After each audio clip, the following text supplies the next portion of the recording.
Okay, so my task today is to give a kind of intro to ego psychology. Here we go. Okay, so after Freud died, there was a debate about his legacy and how to interpret his work. As often happens when a founder dies, there are factions that emerge. And these debates primarily happened at the British Psychoanalytic Society from 1942 to 1944, happening during the war. There were literally bombs dropping during the Blitz. And the debate actually revolved around two women, Melanie Klein and Anna Freud, who were really arguing about Freud's legacy, major issues around the nature of the unconscious. They were both child therapists, and so they were also talking about play therapy, fantasy, and technique. And so these debates happened, like I was saying, in the early 40s. And in some ways, the psychoanalytic world has been fragmented along these lines. The Kleinians have been prominent, particularly in South America, in different parts of Europe, certainly. And ego psychology made its mark, certainly, in the UK, but also in the US, which I'll talk about. So Anna Freud was born in 1895. This is the same year that Freud published with Breuer Studies on Hysteria, which was kind of a groundbreaking work where he and Breuer began to describe how they were treating hysteria, how they were thinking about it, the ways that Freud innovated beyond Charcot, who was prominent at the time as a psychiatrist, and Freud and Breuer were working on their sort of early ideas around hysteria, positing that it was sort of traumatic in origin, believing that a lot of people have repressed sexual traumas.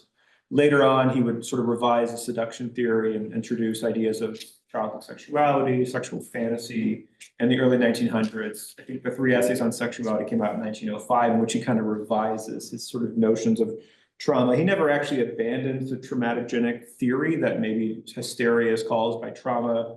Certainly in the kind of trauma wars in the 1980s, if you read like Judith Herman, there's a lot of accusations that Freud sort of buried the lead, so to speak, but it's not that simple. But nevertheless, this was sort of the early time. That same year, Anna Freud was born. She was his youngest of his 6 children. In many ways, his greatest confidant. Also analyzed her, which clearly creates some boundary issues, but early psychoanalysis was, quite insular, quite incestuous in a lot of ways. Everyone had to be analyzed by Freud. And so yes, Freud analyzed his daughter. She co-founded a nursery school for poor children with Dorothy Burlingham. Her and Sigmund Freud left for London in 1938, and she founded the Hampstead War Clinic. She treated many children who were traumatized, who had lost parents during the war. And a lot of the rest of her life was really dedicated to being a humanitarian. She was very focused on the treatment of orphans. She promoted welfare, the welfare education and treatment of children. And so in some ways was kind of a social activist and a major innovator in the world of ego psychology. Interestingly, she was a lay analyst with no medical training. This sort of focus on the medical training within psychoanalysis became a bigger thing in the States. Particularly, a lot of prominent European psychiatrists came and took over medical schools after the war, before the war, and psychiatry had a very strong relationship with psychoanalysis, such that psychologists weren't really treating patients or social workers until the 60s or 70s. So it was in many ways a psychiatrically dominated field. Nevertheless, Freud didn't actually ascribe to that. Thought that anyone who got analyzed could become an analyst, and there were other analysts, who became, like, even Erik Erikson, for instance, wasn't trained as a psychologist or psychiatrist, but he was trained as an analyst. She later wrote about important concepts about the developmental lines, adolescent developmental, talk about some of these ideas, and sort of try to flesh out some of the debates between her and Melanie Klein. Let me just do that, I guess, while I'm thinking about it. So Freud's theory evolved quite a bit from 1895 up until his death, innovated for 40 years. The early years of psychoanalysis are very focused on his sort of theory of the unconscious. Now, he certainly didn't invent the idea of the unconscious, but he provided a certain way and technique of trying to understand it, trying to understand what is in it, if the unconscious is something that things are within. In 1920, he published Beyond the Pleasure Principle, and the ego and the id, I think, was 23. So the early sort of psychoanalytic theory of the mind is the topographic model. Basic idea is sort of that the mind is sort of segmented into layers. There's a conscious mind, things we're aware of, the preconscious mind, things that we can draw into awareness, but not currently in our consciousness, and then the unconscious. In 1920 and Beyond the Pleasure Principle, Freud had thought a lot about different drives, a survival drive, a life instinct, sexual drive, but he posits makes a sort of radical turn in his theory when he posits this idea of the death drive. So in Beyond the Pleasure Principle, Freud prior to that had thought about how human beings are primarily motivated by pleasure. We want to feel good. We also want to avoid unpleasure. And so we do basically anything in our power to maximize pleasure, reduce tension and unpleasure. Defenses, of course, serve that function to banish unpleasant thoughts, unpleasant memories, feelings from our conscious mind. And Beyond the Pleasure Principle, he introduces this idea of the death drive, which he calls thanatos, and sort of posits that there is a sort of part of human beings that are sort of drawn towards quiescence, towards annihilation, trying to sort of in some ways return to a state of non-being. This becomes a very important part of Melanie Klein's theory. She focuses quite a bit on the death drive, on believing in a kind of intrinsic destructiveness, envy, that the infant in some ways is sort of in this sort of battle between life and death, between connection and destruction. Death drive ends up having less of a place in ego psychology. They tend to focus more on aggression. But the idea of a sort of death drive has been hotly debated throughout the history of psychoanalysis. And so this is a sort of early way they're departing, and then we'll see how also Anna Freud's technique differs from Melanie Klein. Okay. In 1936, she publishes Ego and the Mechanisms of Defense. So I mentioned a little about the structure. So the topographic model I mentioned was the unconscious, preconscious, and conscious mind. Later on, Freud introduced the idea of the structural model, that there are three structures or agencies of the mind. You know, in German, these words sound official and kind of strange to our ears, but really it's the I, the ego, the above I, the superego, and the id is the it. So this sort of part of like things that we're most identified with, the sort of internalizations, the principles that govern our behavior, the superego, and then the id is sort of the seat of our impulses, our drives, that kind of thing. So one of the things Anna Freud was concerned about is that she felt that early psychoanalysis, and this is certainly true if you read the Dream book, if you read Psychopathology of Everyday Life, and really as much as Freud is trying to help people recognize the unconscious determinants of their neurotic illnesses, he wanted people to get to the unconscious. So one way of doing that was trying to find different avenues towards it. How do we get into the unconscious if the unconscious by some means is not really accessible? We only ever get derivatives of it. Well, Freud talked about dreams being a royal road to the unconscious, analyzed his own dreams, tried to understand the nature of dreams, what they say about our minds, our fantasies, our fears, our deep wishes.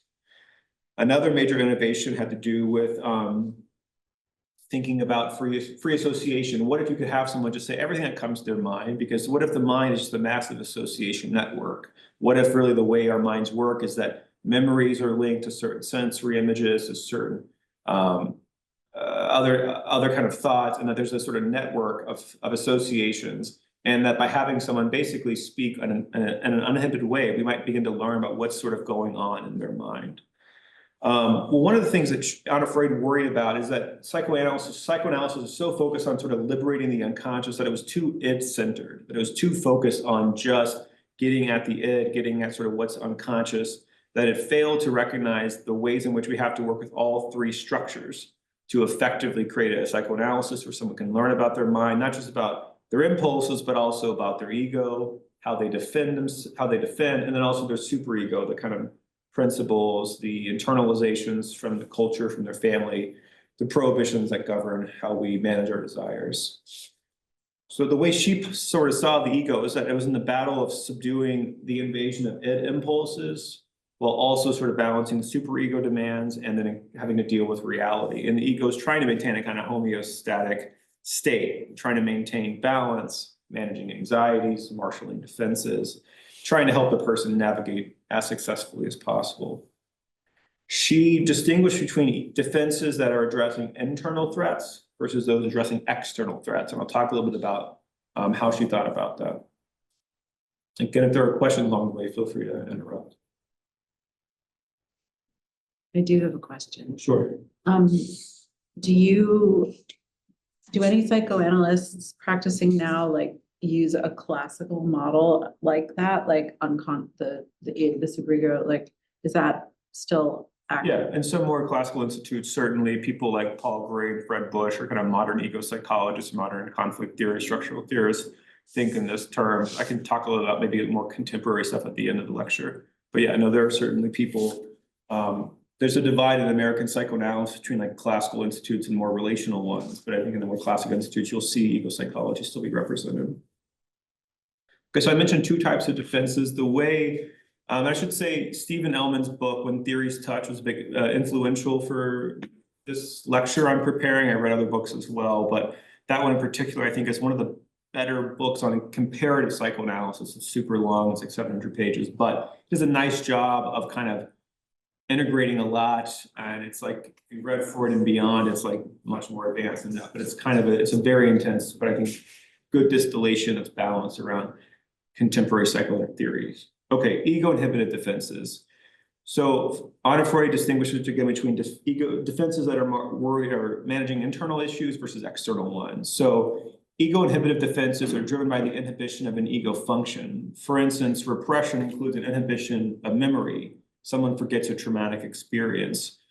One of the things ego psychology ended up doing a lot is thinking about defenses and ego functions. I'll talk a little more about what ego functions are, but they're essentially the basic building blocks of how we think, how we perceive, how we manage impulses, our defenses, how we manage stimulation, reality testing, these kinds of things that help us basically navigate the world. Other inhibitive defenses include regression, reaction formation, undoing, projection. I think in her book, she maybe outline 11 or so. If you see other lists of defenses, there's like 30. I mean, certainly, yeah, there's a lot of list of defense mechanisms. So the way she thought about it is that these defenses are trying to manage three dangers, and I want to try to go through what they are. This is the earliest one. It's the anxiety that is generated by a wish not to disobey parental commands. She calls this objective anxiety, so when there's an actual threat to the child. So if I do this, then I will be punished. And this anxiety was seen as predating a superego anxiety. So this is a child who simply doesn't do things so as to not get in trouble or to be punished in some ways.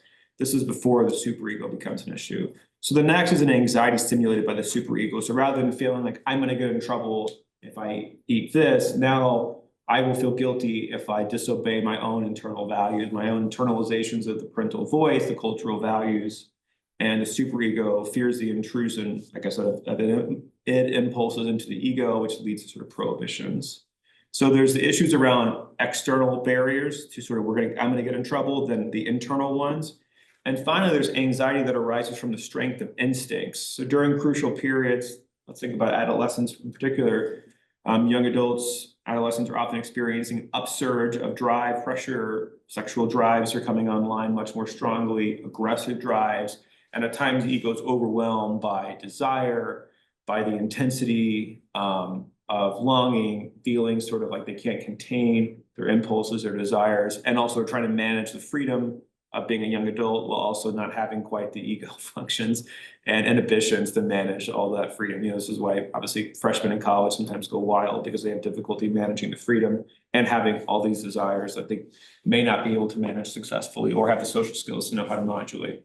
So these are the three internal defenses or internal problems that arise. So I'm trying to give an example of this. Paul Federn was an early ego psychologist who wrote about psychosis, and this is an interest of mine. I just want to try to flesh out how this looks from the ego psych perspective.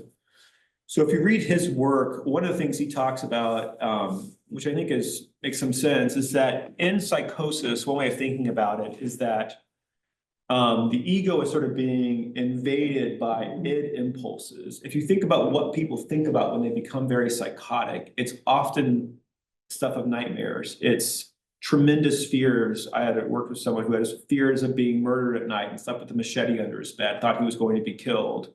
It's sexual impulses and feelings that are quite overwhelming, worries about being sexually assaulted, a lot of bodily anxieties, that often what comes out in the nature of psychotic thinking, people are delusional, ends up having to do a lot with the body, about fears about the body being invaded, intruded upon, fears about people's, one's organs being replaced.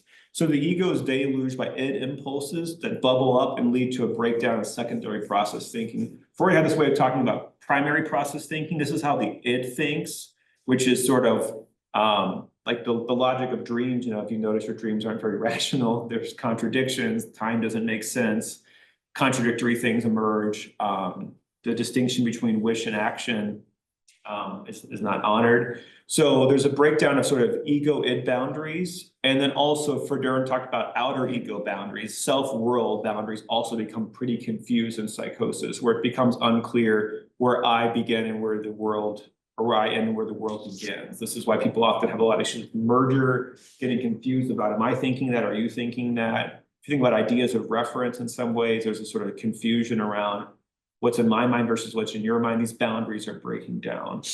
So in some ways, in this kind of model, the ego is sort of unable to manage either the internal pressures, what's coming up from the id, and then make it projected or may overwhelm someone.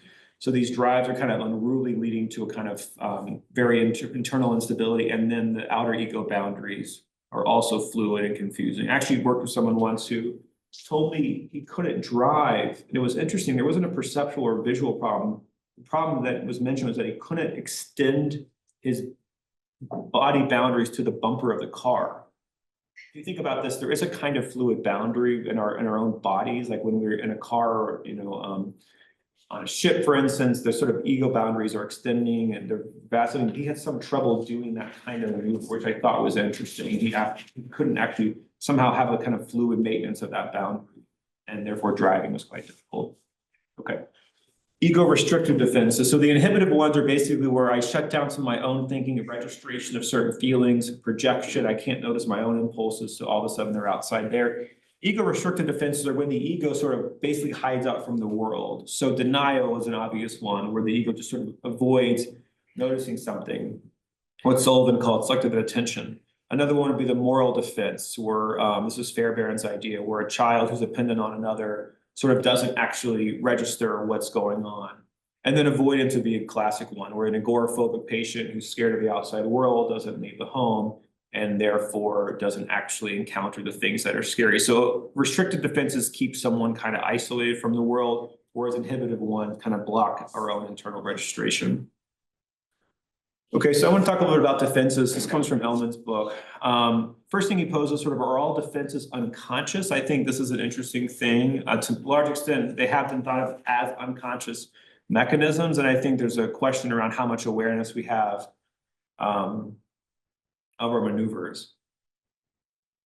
The second thing, I'll emphasize this later when I talk about Heinz Hartmann, is that defenses can be problematic. You think about, for instance, the personality disorder. One way of thinking about it is that these people develop very rigid, inflexible ways of managing issues. So someone who's very obsessive compulsive is extremely rational, extremely controlled, usually isolates affect from their awareness, usually undoes their aggression, whereas someone who's hysterical tends to repress and tends to forget and tends to ignore internal issues. But if you think about like an OCD symptoms, just hand washing, like the boundaries on what we call a defense becomes a little confusing. We had these official terms like reaction formation, where for instance, it's hypothetical, I hate my boss, and then I act very ingratiatingly towards her. That's a kind of reaction formation where I'm basically overcompensating for a conflicted feeling I have so as to undo it. But you could think of an OCD symptom as hand washing, for instance, as being a defense against the sort of potential aggressive thoughts one's having.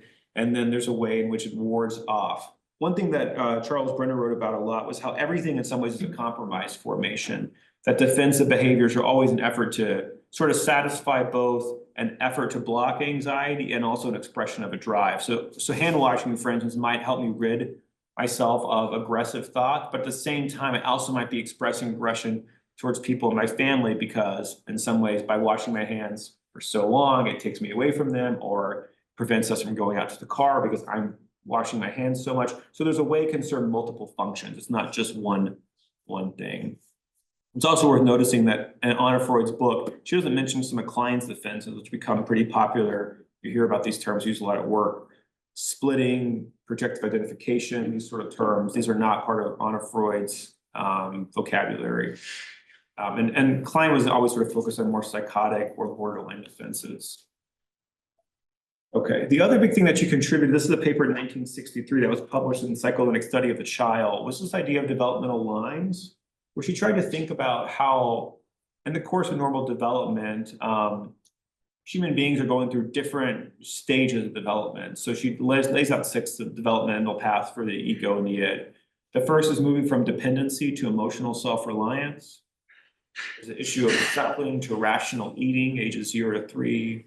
The wetting and soiling to bladder and bowel control, age 4. Irresponsibility to responsibility and body management, being able to manage your body, to not hopefully hurt other people, to have some kind of control. Moving from play to work.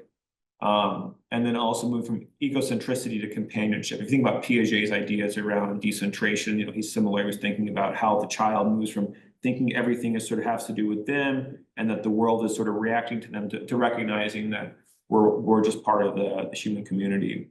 Now, one of the ways this sort of model is helpful is there's this idea around people moving at different rates across these lines. So some of our patients, for instance, might be able to do, say, 2, 3, and 4 okay, but on 1 and 6, their ability to be emotionally self-reliant, their ability to form companionship, they might in some ways be at an earlier developmental stage. So they might be developed in certain ways physically, even maybe their ability to work, but that their ability to actually be emotionally self-reliant seems in some ways that they're stuck in time. Now, I think these are always metaphors, right? People aren't actually stuck in time. Stephen Mitchell famously kind of criticized what he called, like, I think it was the developmental tilt hypothesis. Maybe I'll get into that later, I can't remember. But basically sort of question this idea of developmental arrest. You hear this sort of term arrested development. And this is sort of an idea that people could get stuck in a certain time where they're having trouble mastering a certain developmental demand. But I think it's an important thing to think about how our patients, for instance, might also be very intellectually developed and may be able to manage certain things, but other things like learning how to be by themselves and manage their emotions, they might be functioning at a much earlier age. So moving on, she goes into more detail here about dependency to emotional self-reliance. I thought it was interesting. She actually mentioned Melanie Klein in this paper in 1963, but she talks about the sort of biological unit between caregiver and infant that Mahler wrote about, then how we move from sort of unity to being part-object relating, where we're only sort of seeing our caregiver as need-fulfilling, object constancy, to an ambivalent relationship where the child's beginning to have conflicted feelings, to a more kind of object-centered Oedipal phase, latency period, pre-adolescence, and then adolescence. And that's when a young person is beginning to sort of loosen their infantile objects and connect more with peers and develop a healthier eco-ideal. Peter Blows wrote a lot about this around adolescent development and ego development. Okay, so that kind of gives you a perspective. I was already saying some of this stuff. I think I'm going to move on actually and just go to treatment. Okay, so for Anna Freud, the aim of treatment is to restore the ego to its integrity. As I mentioned, she thought that there was an over focus on the unconscious, and she thought there should be more balanced appraisal of how is the analyst not just focusing on the unconscious, on the sexual and aggressive drives, but also attending to the superego, also attending to the ego. So she thought that it was problematic that psychoanalysts were so focused on trying to sort of bypass the ego. So like, just tell me your dreams, or just can I focus on slips of the tongue, or can you free associate, which are basically saying, can you just actually stop monitoring your thoughts so I can get to the unconscious stuff? She thought that was a problem, partly because no one actually complies. This is what we call the fundamental role of psychoanalysis that Freud talked about. Say everything that comes to mind, especially the things you might not want to say. So just basically be an open book so I can do kind of psychosurgery on your association chain. She thought that the analyst instead needed to also work with the ego, with the defenses that are often a major impediment to treatment itself.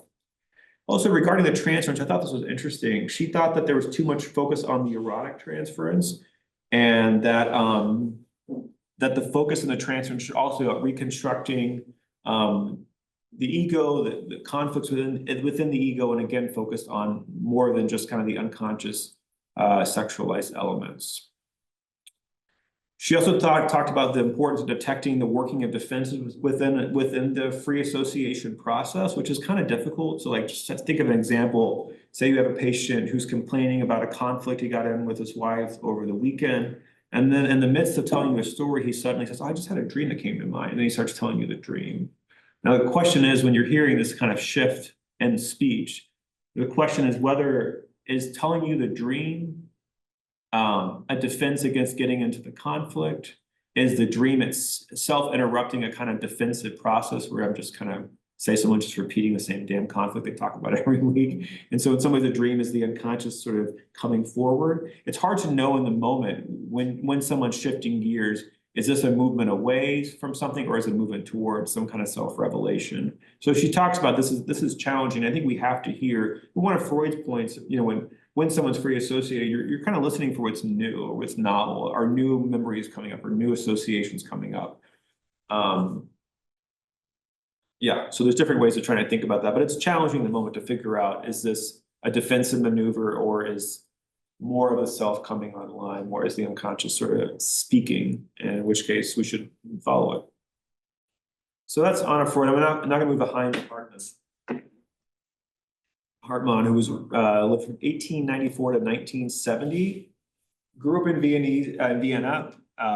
He was a psychiatrist, massively successful academic family, prominent scientists, politicians. His father was a history professor and the Austrian ambassador to Germany. So very successful family. One of his teachers was Max Weber, who wrote Protestant Ethic and Spirit of Capitalism, which is a fascinating sociological book, thinking about how capitalism and Protestant values go hand in hand. So he was surrounded by sort of this incredible circle of intellectuals.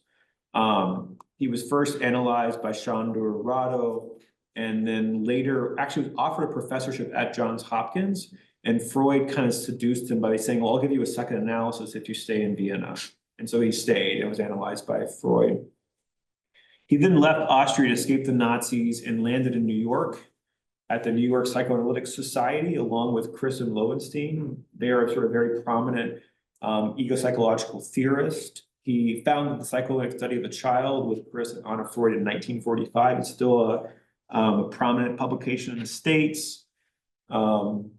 Focusing a lot on child development, but also ego psychology. He was president of the International Psychoanalytic Association in the 1950s, and then he died in Rockland County in 1970. So he spent the latter half of his life in New York developing ego psychology, training a lot of people, and refining the theory. So I'm gonna talk about his vision of psychoanalysis. So his idea is that psychoanalysis should be a kind of general psychology.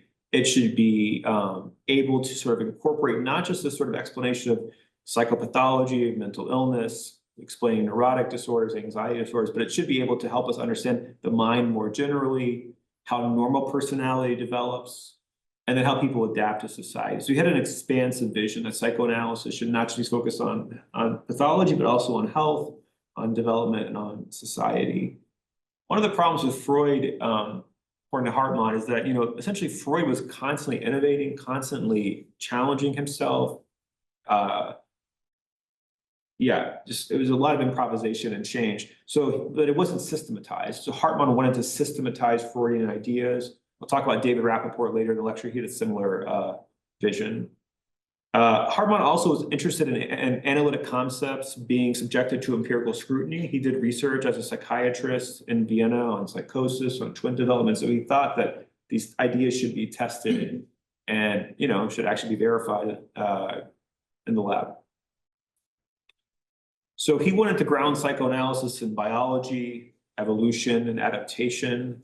At that time in America, there were kind of two factions, which actually this divide landed at Riggs in the 1970s. There's been a kind of, you could say, ongoing debate at Riggs between ego psychology and the interpersonalists, which back then would have been called the culturalist school. Certainly in the 1950s, Erik Erikson was here. I'll talk about the other people that came alongside him. But ego psychology sort of was the way that, you know, Riggs prior to 1947 was just basically residential treatment, occupational therapy, sort of like stop drinking, cut some wood, let's do some like pragmatic therapy. But it became a psychoanalytic treatment center in the 1940s after the war. There was a shutdown, I think, during the war. They reopened, become psychoanalytic institute or treatment center, I should say. And ego psychology was sort of at the helm for the first 20 years. And then Otto Will comes in 1967, and the interpersonal school coming through Sullivan and others became a focus. And there's been a kind of debate throughout at Riggs about between these two schools. Okay. The culturalists include people like Erich Fromm, Terry Stack Sullivan, Karen Ornai, people who were trying to sort of think about how culture plays a major role in shaping human development. Sullivan was, also worked with sociologists. He went to go study segregation in the South in the 1930s. He was a kind of politically active person. Certainly Karen Ornai was as well. So they were all interested in culture. They were more probably politically progressive and active. In the Frankfurt School as well in Europe, also thought about the intersection of psychoanalysis and Marxism. Anyway, so that's the culturalist school.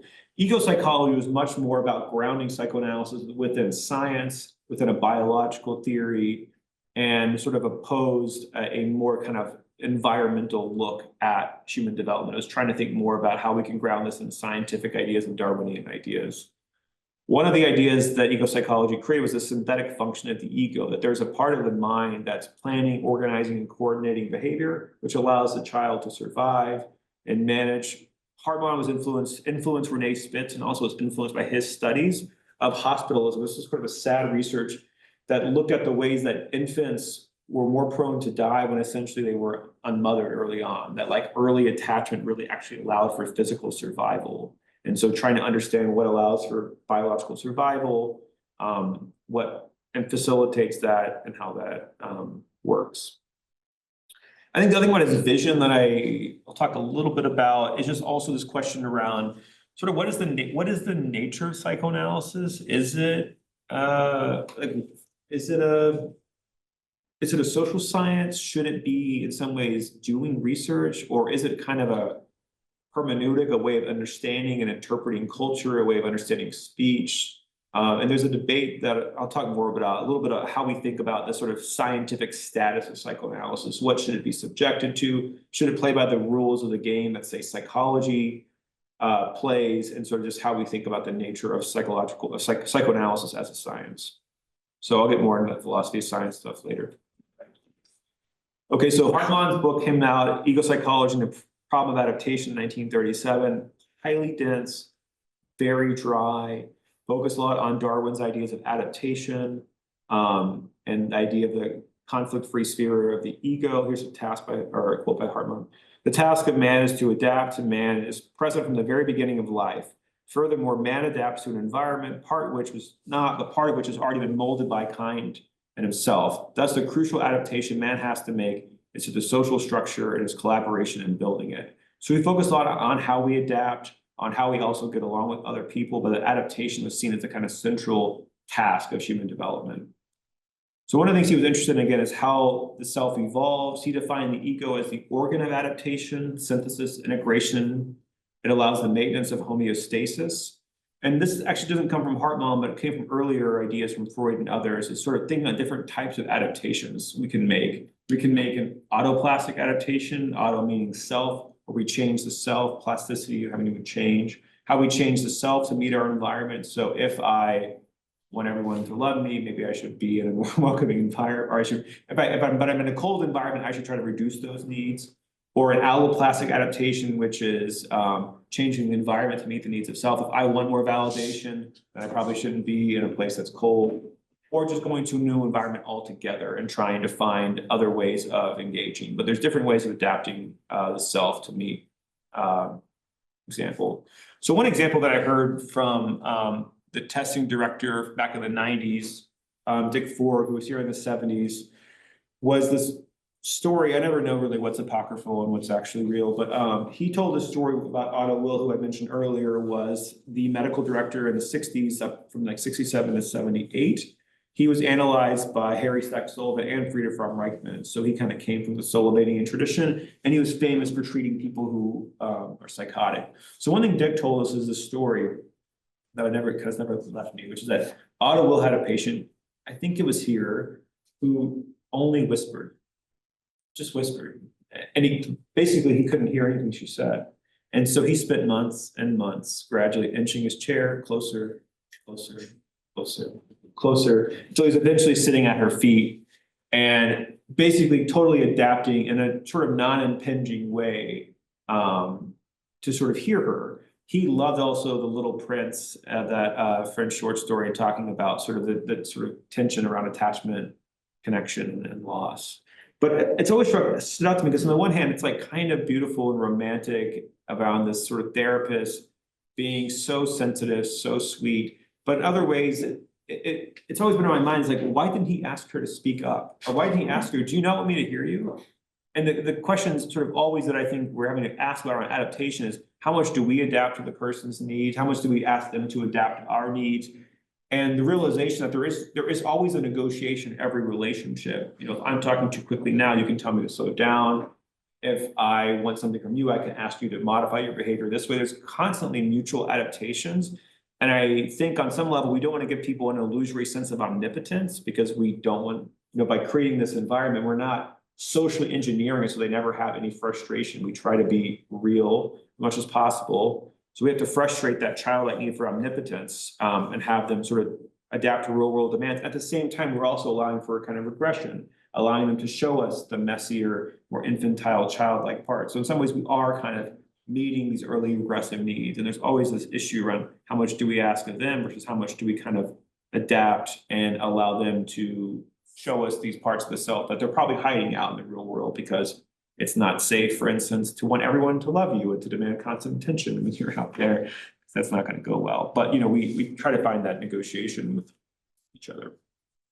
So I mentioned ego functions. Hartmann talked about primary and secondary autonomous ego functions. So there are different types of ego functions, like I mentioned, memory, thinking, judgment, impulse control, kind of thing. One of his thoughts is that, for instance, speech may develop autonomously. A child may learn to speak, and this is sort of a primary ego function, but then it might be drawn into conflict. For instance, a child might begin to have difficulties with stuttering, and there might be concerns about saying hostile things, the ways in which ego functions can become regressed or impaired by beginnings of introductions of conflict. And so he talked about how that works, and also ways that defenses that may have been born out of conflict can eventually become sort of autonomous and adaptive. So he thought about the ways that ego functions can be adaptive, and also can be drawn into conflict, and thinking about how it's managed. I'm going to keep going on so I can get to David Rapaport. So defenses also always, as I mentioned earlier, have kind of regressive and adaptive capacities. So for instance, intellectualization is a defense many of our patients use. It's a defense against affect and the ability to master and an ability to master the environment. So here's a quote by Hartmann. Anna Freud has shown that intellectualization may serve as a defense against instinctual danger in puberty, representing an attempt to master the instinctual drive by indirect means. But this process is another reality-oriented aspect also, showing that the mechanisms of defense against drives may at the same time be regarded as an adaptation process. It is in this sense that Freud says instinctual danger makes human beings intelligent. So I think one of the things you see in Hartmann is constantly trying to look at the sort of defensive aspects of our behavior or ways of managing, and also trying to understand the adaptive context in which these strategies emerge, the problems they solve, and how it works. I'm going to keep going on and skip the example.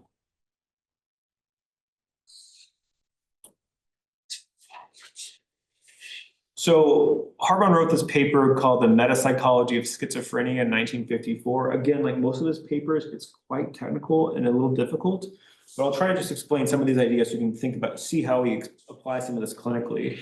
So for Freud, neurosis is a conflict between the ego and the id, between defenses and drives, whereas psychosis is a conflict between the ego and reality. Hartmann focused on the centrality of primitive defenses in psychosis, how these defenses impair our capacity to reality test. For instance, projection is when an unwanted idea gets attributed to someone else, like, you know, in paranoia, I don't want to kill you, I think you want to kill me, for instance. And then the boundary between inside and outside starts to mix and becomes confusing. Wait, what are the origins of these thoughts? So to continue, Freud has this idea of sublimation, essentially. How could primitive drive energies be channeled into higher order processes? You think about like creativity, for instance, people are kind of going within themselves or sort of accessing the less conscious parts of the mind, and then they're bringing that energy, that drive, that aggression, that sexuality and passion into creating. Sublimation is where you kind of take something lower and bring it into higher kind of forms of expression. Hartmann also has this idea that maybe drive energy could also work in different ways, where energies that initially emerge from the drives could be, quote, neutralized and then used by the ego for work. So he talked about how aggressive and sexual energy, which presumably drives our behavior, if you're an ego psychologist, could also be used for other purposes. One of his thoughts is that neutralization is sort of an ability to strip drive energy of its initial kind of instinctual origins. So again, to kind of use this free energy essentially to manage issues. But he thought that there was an inability to neutralize aggressive energy. So if I can't basically push away aggression coming inside my own mind, it then may lead to a breakdown of defenses. And then there's aggression kind of swirling around in the ego, where all of a sudden I'm having more angry thoughts, or I'm feeling more fear. If you think about intense states of fear and anger are kind of hard to distinguish. It's not that clear often. Like, am I angry or am I scared? And is that person going to hurt me, or do I want to hurt them? Like the boundaries in paranoia, for instance, where someone's so hostile and so scared, it actually becomes confusing around, wait, where's the threat? Is it internal or external? His thought is then, as there's a kind of outpouring of aggressive thoughts into consciousness, the person's then more likely to behave aggressively, provoke aggressive responses from others, criticize themselves, which leads to kind of an endless cycle of aggression being poorly managed, which I think you can see, you know, someone who's paranoid, for instance, might start an engagement by making an accusation, which then puts someone else on the defense. Seen this recently, and then someone else responds aggressively, and the person becomes self-critical. It just keeps going. So he certainly thought around the ways that aggression and its poor management could lead to a sort of breakdown in psychosis, certainly in paranoia, and lead to all sorts of tensions.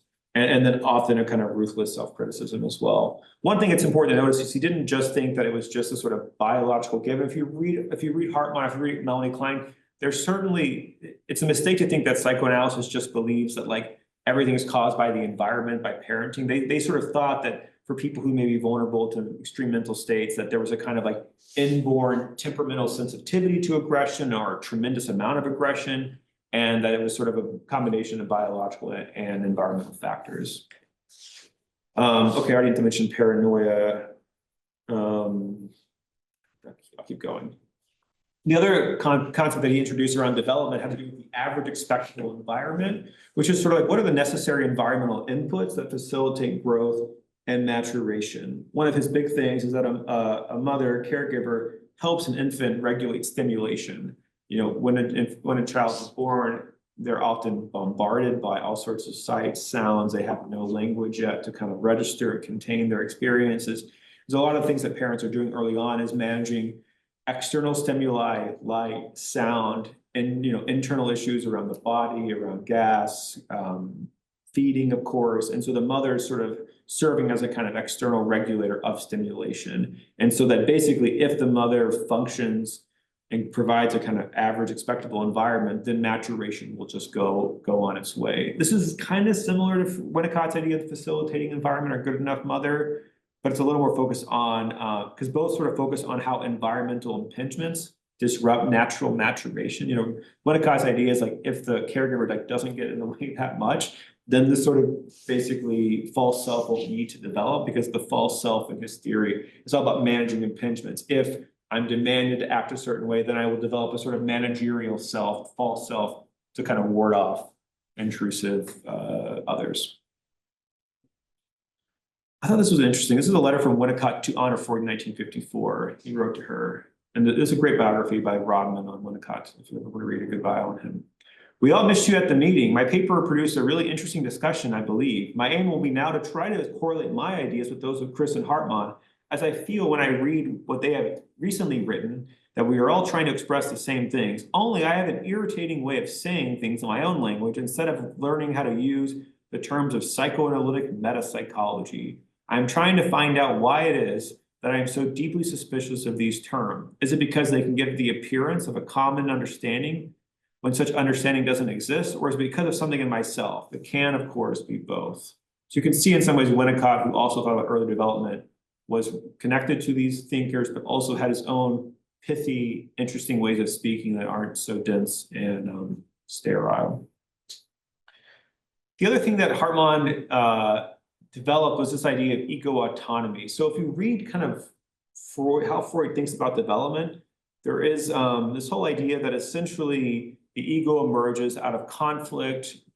We sort of start off as just simply an id. And Freud has this sort of metaphor that the ego is a rider on the wild horse that is the id. That basically, as human beings, we're just holding on for dear life to avoid a kind of the anarchy of our impulses. He also sort of had I think a more negative view of society in a lot of ways, partly because, World War I was traumatic. He lost a son in the war and had a very healthy, probably, I think, healthy suspicion of human nature. But he thought that we were kind of very much barely able to sort of hold on and adapt and sort of subdue our impulses to live peaceably with our neighbors. Freud said, man is a wolf to man. He didn't have a very,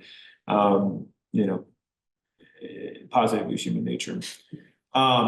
One of the ways that Hartmann is different is that he thinks the ego has its own energy that allows it to implement the reality principle, and therefore it's not derivative from the id. It has its own kind of natural maturational development, and therefore it has its independent domain and autonomy over itself. So he always sees the ego as always dealing with reality. And so he also kind of refuses Freud's idea that essentially we are just sort of initially born in this sort of soupy, unconscious way of thinking, but that there's always different ways of engagement, and that there were conflict-free spheres of the ego, where, for instance, language develops outside of unconscious conflict, which again shifted this focus on how the ego has an innate capacity to grow outside of conflict. This sounds a little pedantic, I know, but essentially the point is that there was a recognition, there was a kind of natural maturational growth, and not everything is just kind of created out of tension, out of compromise, but that this human being comes into the world with sort of processes that are going to just develop if nothing gets in the way too much. Okay, technique. Hartmann didn't write a lot about it. I've already mentioned something around the just sort of attention to adaptation, to the ways of looking at defenses, the ways they ward off things, but also resolve issues. Think about symptoms as well. I mean, symptoms have a similar function, right? Where they both express distress, and they might also be ways of warding off distress. Like I mentioned, an OCD symptom, but other symptoms as well that I think are always kind of compromises between different pressures inside the self. For some reason, Hartmann, I feel like maybe the most hated psychoanalyst in the history of psychoanalysis. I think partly because it is very boring to read him. Also, I think, if you think about US psychoanalysis, you could criticize it as being fairly conservative, partly because a lot of immigrants came over from Europe, got into medical schools, ran them for essentially 30 plus years or so, and tended to be somewhat authoritarian in how they managed it. But everyone from like Andre Green to Lacan are massively critical of him being conservative, which I don't think is entirely fair, that he focused so much on adaptation that he essentially was a conformist. 1960s psychoanalysis was, a lot of things back then, was sort of critical of anything that was appearing conservative or positive towards authority. But here's a quote by Lacan, similar to you can hear the just complete contempt. What Freud introduced from 1920 on are additional notions which were at the time necessary to maintain the principles of the decentering of the subject. But far from being understood as it should have been, there was a general rush, exactly like the kids getting out of school. Our nice little ego is back again. It all makes sense now. We're now back on the well-beaten path of general psychology. How could one fail to come back to it with elation when this general psychology is not only the stuff from school, our mental commodity, but what is more is the psychology of every man? There is satisfaction in once again being able to believe the ego to be central. So Lacan has this big critique of ego psychology in the 50s, where he essentially claims that one of the things Freud did, and if you think about, people talk about this as well with Darwin and Nietzsche, that there was a kind of criticism of sort of the rational man in 19th century Europe, and that Freud encouraged sort of ways that we are not the masters of our own house. He uses that metaphor, that we're really not as rational as we'd like to think. And in some ways, he was more of a romantic thinker in that regard. But Lacan and others certainly thought that this sort of focus on ego autonomy, ego psychology was an effort to say things aren't really that bad, that really we aren't that out of control. And there was a worry about the ways that the kind of radical nature of psychoanalysis was being abandoned. Okay, I'll keep going on. Here's something Anna Freud writes about, which is interesting. Hartmann's ego psychology met with an extraordinary amount of opposition in the analytic world. There were many analytic colleagues who took exception to the degree to which he turned his mind away from the problem of psychopathology to contemplate instead the possibility of securing for psychoanalysis the status of a general psychology. So it's interesting, even within her circle, which presumably he would have been a part of, there were still criticisms around his vision of psychoanalysis, which I think we still see in US psychoanalysis. You even see it here at Riggs in terms like how we think about research, how we think about science. But there's generally these sort of philosophy of science questions like, do psychoanalytic concepts, for instance, need to be subjected to empirical scrutiny? How, for instance, do you prove that these ideas are true? Should they be subjected to kind of test? Is this, in the 1970s, there was a shift away from metapsychology. I'll talk a little more about what that means here in a minute. But essentially this idea that psychoanalysis could develop a kind of general approach to the mind, towards the brain, towards understanding the self and society. I think one of the reasons there was a shift away from it, from moving away from metapsychology just to thinking that's a clinical theory, is because if you read like Lyotard, who was a French theorist, I think he wrote The Postmodern Condition, was that it? He has this idea that basically within postmodernism, there is a suspicion of all meta-narratives. Meta-narratives are basically stories that attempt to explain everything. So for instance, if you read Hegel, he tries to explain everything about society, about politics, about the mind. Certainly Marxism as well has this kind of all-encompassing worldview where I can explain everything, Christianity, certainly religion, psychoanalysis as well. I mean, if you read, psychoanalysts explain everything. They explain movies, they explain society, politics, the brain. I mean, there's a kind of expansiveness. And so there was a kind of, I think, a suspicion around the kind of omniscience of psychoanalysis, being able to explain everything, and a wish to just sort of say, let's just keep it a clinical theory. It's really not, it doesn't need to be kind of tested in the way that, say, a developmental theory about how children develop cognitively has to be evaluated, or question about the brain and sort of the role of like the amygdala and PTSD, for instance, should be subjected to testing. I think there's a kind of ambiguity within psychoanalysis, which you see, for instance, within psychoanalysis, there's a whole field called neuropsychoanalysis that developed since the 90s, which in some ways is aligned with eco-psychology, trying to look at how neuroscience challenges psychoanalytic theories of the mind, also enhances them, supports certain ones. That whole way of thinking is very different than, say, a lot of the relational schools of psychoanalysis that don't care really at all about these like bigger questions about the mind, about the brain, and sort of, again, the nature of psychoanalysis as a science. Okay, I'm gonna keep going, otherwise I'm gonna start ranting.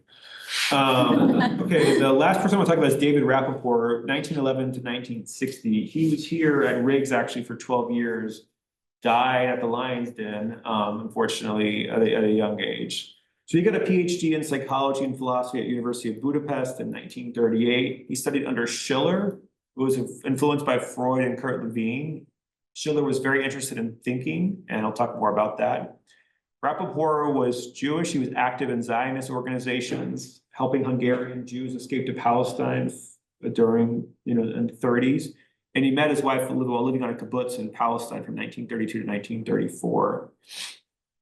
He then got his PhD, immigrated to the US, worked at Osawatomie State Hospital in Kansas. I can't resist, but because I'm interested in the Civil War. John Brown, if you remember, in the 1850s during Bleeding Kansas, there was a whole massacre at Osawatomie between the Kansas and Nebraska were, of course, embroiled in the sort of free state, slave state debate. And John Brown, someone actually killed at Osawatomie, And he later tried to defend this towns from pro-slavery partisans. So it's just a kind of funny to me history that he's in this very rural part of Kansas working at the state hospital.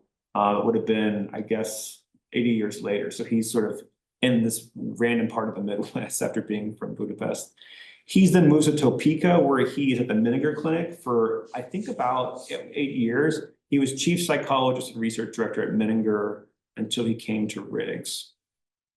So the story I've heard, I don't know again if this is apocryphal or real, is that a lot of Rapaport, Margaret Drenman, Roy Schaefer all came with Robert Knight, who was, I believe, the medical director. He was the president of the American Psychiatric Association. He came to Riggs to become medical director in 1947. The story I've heard is that they were all being analyzed by him. So they all followed him to Riggs and took over essentially. So Rapaport becomes director of research. Roy Schaefer, who's actually not even a psychologist at this point, he and his wife write all the testing reports. Schaefer goes back and forth from here to Worcester to get his PhD at Clark, which is insane to me. He's doing this like in his 20s. And he goes on to have an incredible career for the next 70 years as, very famous analyst. Rapaport, like Hartmann, wanted to make psychoanalysis part of general psychology. He worked in the early division of ABPP for abnormal psychology, and he was conversant with a range of psychological disciplines. Incredible guy. Who wrote Thinking Fast, Thinking Slow? Kahneman. Yeah, Kahneman. So Kahneman was here in the 60s or 50s studying under Rapaport for a summer. He got his PhD at Berkeley, studied under Rapaport. He came back like 5-7 years ago and talked about his experience being at Riggs and what it would have been the 50s, I guess, before Rapaport died. And so he was just quite well respected in psychology. And I think Kahneman was very influenced by him. He talked a little bit about how Rapaport was the kind of strange bird who memorized major portions of interpretation of dreams, treated with kind of religious observance, knew Freud back and forth, incredibly smart. Really his whole career is focused on trying to understand the nature of thinking. How can testing help us understand the way thinking works, the way it works across different contexts, what interferes with thinking, what derails it, and how we can understand the nature of thinking. He thought we had to have a theory to understand how thinking works. He didn't treat patients. Interestingly, he was involved in the therapeutic community at Riggs back in the day. And there was so basically Riggs was, I guess, just probably nurses and doctors back then. There was no social workers until the 70s or 80s. But basically the psychiatrists and psychologists either did therapy or they were in these counselor roles where basically they were just kind of I don't know, giving whatever life advice. He met with patients, he helped them think about jobs, blah, blah, blah, but he wasn't actually doing psychoanalysis with anyone, but he did work in the therapeutic community program, which is interesting. And then he would do a lot of lectures, educate, teach. He wrote a ton in a very short life. Okay, keep going. So his major contribution to the field, there's two big things he does. One is developing basically the field of clinical psychological testing, and the other one is thinking about metapsychology. So he wrote this book, Diagnostic Psychological Testing, with Gill and Schaefer, 1945, 1946. While they were at Menninger, they developed this, what we call the standard testing battery. Essentially, prior to that, psychologists were mostly just doing intelligence and aptitude testing. There wasn't really an effort to understand more broadly kind of personality and how it functioned. I mean, there were tests being developed. Rorschach had developed his own test in the 1920s, but they kind of developed a way of thinking about using an intelligence test. Bender, I believe, the Zondi test, which is a strange test, I won't get explained, the Rorschach and the TAT, and they kind of have a systematic way of understanding how different tests or different modes of thinking, how we can understand eco functions as they manifest in these different tests. One of his innovations, because the Rorschach had been interpreted in many different ways, and until the 70s was kind of fragmented into 5 different systems before John Exner created the comprehensive system. Rapaport was developed ways of basically coding deviant verbalizations or thought disorganization. Rorschach himself was a psychiatrist. He worked with very sick patients in Switzerland, and fascinating guy, but he was mostly interested, he was an artist, his father was an artist. He was interested in the Rorschach as a test of perception, how perception works, people's sort of perceptual tendencies. Rapaport brought this sort of more of a cognitive approach to thinking about the Rorschach. This shows up, for instance, in how he administered it. You give someone a card, you ask them what they see, then you take it away and ask them to explain the card. He wanted to diminish the perceptual input and really focus on the cognitive process, the associative process. This isn't how it's administered now. It's administered where you now gather all the responses and you go back cards 1 through 10 and ask questions, and you have them look at the card and point to blah, blah, blah. He wanted it to be more of a focus on thinking itself rather than perception. Okay, I'm gonna keep going. So more about testing. This was a paper written with Menninger and Roy Schaefer in 1947, where they had this sort of idea of like, what's the purpose of psychological testing? If you ever read Bloiler, he talks about sort of schizophrenia. He's the one who actually sort of began to popularize the term schizophrenia, whereas Kraepelin had used the older term dementia praecox.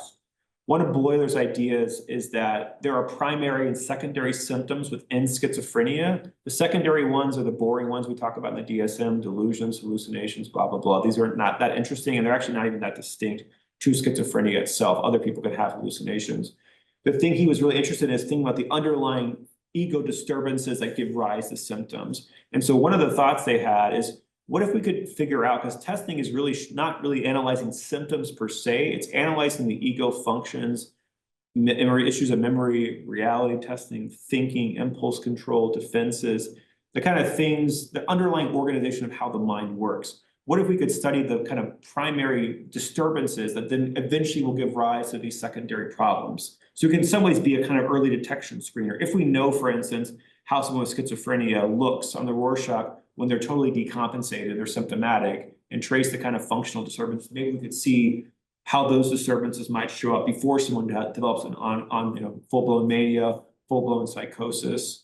He had this quote that was interesting, though. The psychologist is discovering schizophrenia or potential schizophrenia or latent schizophrenia in patients who are not suspected of being classifiable as schizophrenic, according to old concepts, and who have puzzled psychiatrists diagnostically and therapeutically. So he was also interested in how do you have these cluster of people who look very psychotic on testing and yet aren't actually developing the symptoms. So like what's going on there? And also, how can that help us sort of think about this person might be quite vulnerable if they're by themselves, if they're too distressed. They might have the sort of underlying vulnerabilities that could give rise to more primary symptoms that could be quite difficult.